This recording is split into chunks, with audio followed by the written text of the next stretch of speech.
guys, and welcome back. Today I thought we'll be doing a little mat routine. Just trying to work through the core, work through the center. So I'm going to start off lying down on the back. You might need some weights if you want to, so you can use one, or if you've got like a little sets of dumbbells, you can grab hold of the little sets of dumbbells. If you don't want to use them, entirely up to you. I'm just going to let myself relax down onto the mat, setting neutral as I'm lying down. Connecting through the center, I'm going to lift the right leg up into tabletop and then holding that leg steady there. What I want to see if you can be aware of the tension holding your ribs and your hips together. So the belly is not lengthening, it's not popping out, the chest is not lifting. The back of the ribcage is pressing gently into the mat, the lower back is still in neutral, so I've still got that little space underneath. I'm going to maintain that leg steady in that position, and then I'm going to raise the arms up to the front. If you want to load, grabbing hold of one or both weights, I'm going to take a deep breath in. As I breathe out, I'm going to start taking the right arm behind. As far back as I feel comfortable. I don't want any pain in the shoulder, I don't want the arm to touch the ground. Then I'm going to return the arm back up, and then I'm going to try the same thing to the other side. So see if you can notice the movement, making sure that it's coming from your shoulder, not from your chest. So it's not my back arching that is taking the arm further, it's the shoulder joint articulating that is taking the arm that far. Notice the difference, right and left side. One side it feels easier, the other side maybe a little bit restricted. I'm not forcing anything. And then if the weight becomes too much, I'm going to put it down. I'm relaxing into the neck, relaxing into the shoulder. I'm happy with the movement, I feel comfortable here. I'm going to try and see if I can start changing it slightly. So on the next one, instead of bringing the arms straight back, I'm going to go for a little circle around. So I'm going to take the arm behind first, then I'm going to bring it around the side, come back to the hips, lifting up, and then same with the other. Round the side, back, and then swapping over to the other side. So notice the movement. As I change the angle, I have to play with the position of the arm into the shoulder socket, to avoid grinding, to avoid pinching, to avoid catching. So I might need to bend the elbow slightly. I might need to allow the arm to come up slightly to make sure that I've got control of the movement. And then every so often, check that the right leg is still in that sharp position. It's not flopping, it's not dropping, it's not hanging over the chest. 3.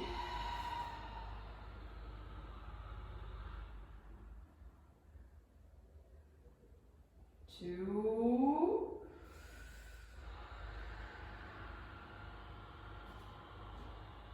1, and releasing back, lowering the right leg down, extending the leg away, allowing the hip to open, the leg to relax. I'm going to try exactly the same thing but with the other leg raised. So resetting your neutral, lifting the left leg up into tabletop, strong connection through the center, raising the arms up to the ceiling. I'm going to start off just with a front movement. So I'm going to take the arm back, and then I'm going to bring it back the same way. Then with the other I'm going to do the same. Shoulder is warm, I should know roughly how far the arm can go by now. Notice if the movement feels a little bit easier now that I've been doing it for a little bit longer.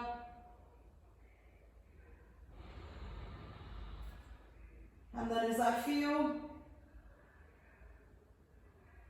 again, that I've got a good control over the shoulder, over the movement, over the arm, I'm going to start adding the circle. So I'm going to take the arm back, circle around, and then come back.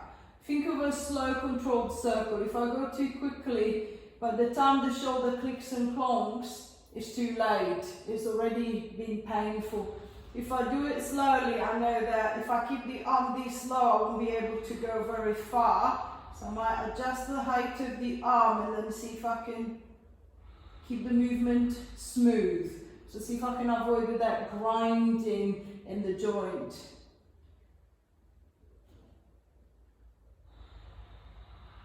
So see if I can be aware of which range feels weaker, feels maybe a little bit unstable. Can I try and maybe slow down a little bit more and control it a little bit better when I'm there? 3.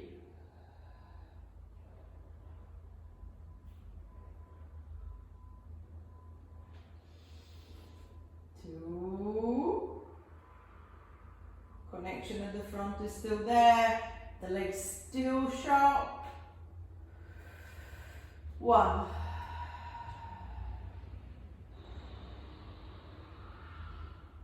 And releasing back, relaxing the left leg, extending the leg away, allowing the hip to open. I've got a good control from the shoulders end. I want to start adding a little bit more control at the legs end on the other side. So connecting through the center, I'm going to lift the right leg up into tabletop. This time, if I feel safe and comfortable, I might lift the left leg too. So one or both legs lifted. If it's too much, I can always put the left foot back down again. I'm going to raise the arms up to the ceiling this time, holding the ball in the left hand. I'm going to take a deep breath in, and then as I breathe out, I'm going to extend the left arm and the right leg away. So opposite sides. I know what to do with the arm. The leg is new now. See if you can still be aware of the connection between the ribs and the hips, making sure that the connection doesn't break. So it doesn't feel as if the weight of the leg is pulling me up, it's pulling me out of alignment. See if I can maintain that tension, holding strong through the center. I'm going to ease the arm and the leg back. If I've got both legs lifted, I'm going to switch the weight and then move my right arm with my left leg. If I'm working on the single leg, so my left foot is on the ground, I'll be opening opposite arm and leg, come back, and I'll be just working through the arm. Come back, opposite arm and leg, coming back, and then just the arm, and back. Same as you did before, so if you can slow down the movement. So can I slow down the movement? The slower it gets, the harder it becomes. So notice maybe at what point when the leg is traveling, you feel that you're losing control and then you feel being pulled in that direction. See if I can stop before that, or see if I can try and create a stronger tension that is not going to allow that to happen. And then I'm going to try the same thing to the other side. Notice the leg that if both legs are up, the leg that you're holding still. On one side, I might find that the leg stays perfectly still when I extend out. On the other side, I might find that the leg tends to pull towards me to compensate a bit. See if I can hold that sharp tabletop. And then coming back. If you're working the single leg, I want you to switch to your left side now. If you're doing double, check that you're still holding a sharp tabletop and then keeping the movement going. I should be able to feel the abdominal wall quite warm now. It's working to keep me stable while the arm and the leg are moving. So see if I can control it steady. And then coming back. If it gets too much, I can always have a little rest. Just making sure that I'm not straining the back. Finding a breath that works for you. Make sure you're not holding the breath. You're not clenching your teeth. You're not stiffening through the neck and into the face. 6.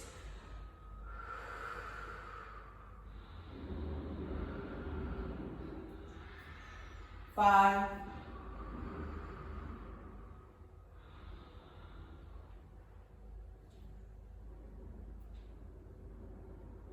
4,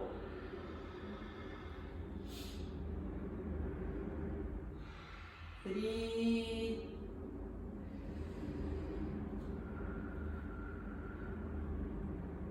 2,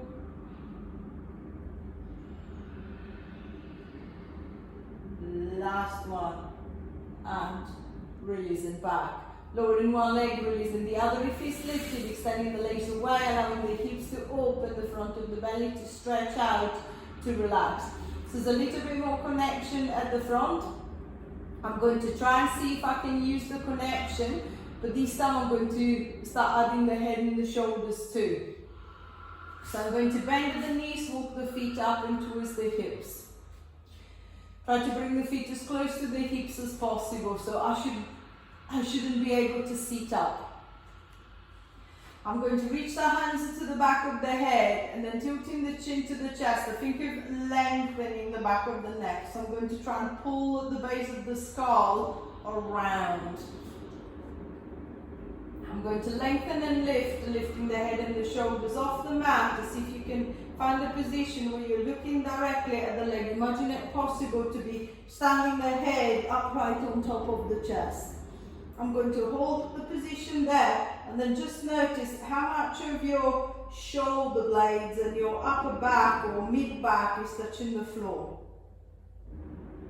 I'm going to ease my way back down again. I'm going to try that again, trying to go back into the same position. This time, see if you can focus a little bit more on the center. Remember the tension or the connection between the ribs and the hips that you were playing with before. Can I try and tighten up that connection this time? So instead of keeping it the same, I want the connection to shorten. So the ribs are to slide towards the hips. So I can feel the abdominal wall contracting. Holding it up, the head is in a good position, the arms are supporting it. I can feel the abdominal wall is tensing to shorten.